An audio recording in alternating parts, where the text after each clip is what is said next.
من النهائي نحكيو على مواجهات النصف النهائي نهار الأربعاء الجاي.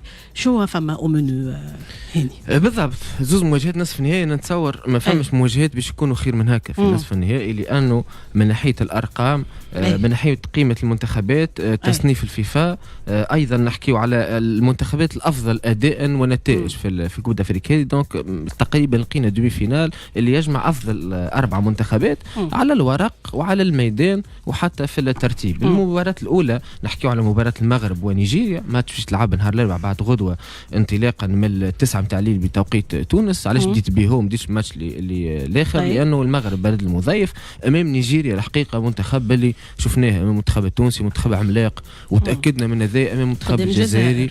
بالضبط، الحقيقة منتخب قيمة كبيرة فنية خاصة في اللاعبين، معناها من لاعبية تبارك الله تجيب لهم حتى أي مدرب حتى من غير مدرب بينجم يوصلوك.